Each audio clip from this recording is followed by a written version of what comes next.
Need a cab? If you're like most of us, you're probably just gonna call an Uber. Uber has become so popular that the brand name is slowly but surely becoming a generic term. Hey, let's just Uber there, isn't uncommon to hear. We celebrate the victors, but we don't hear much about the competition they crushed. But hey, there is a lot to be learned from tales of defeat.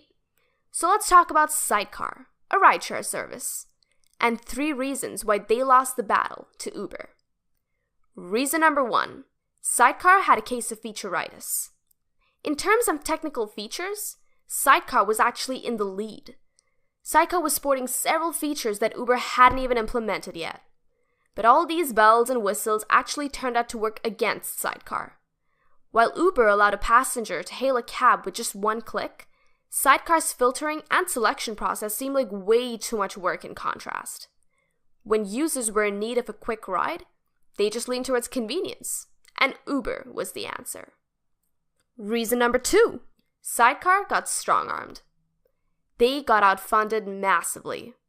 Uber raised $8.7 billion to SideCar's $35 million, which seems like a measly amount in comparison.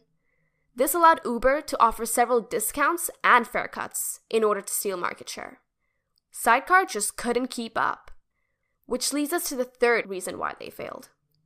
Reason number 3, the network effect crushed SideCar.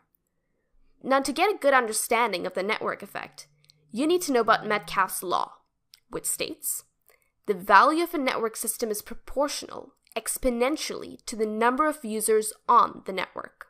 In simpler terms, the more users that are using your network, the more value to all the users. The more users you lose, the more value you lose. Uber understood this, and the race was on. They were so relentless in gaining market share that they were willing to sustain $870 million in losses. This network effect was crushing, and SideCar got pushed right out of the market. So those are the 3 reasons why SideCar failed. What could SideCar have done differently?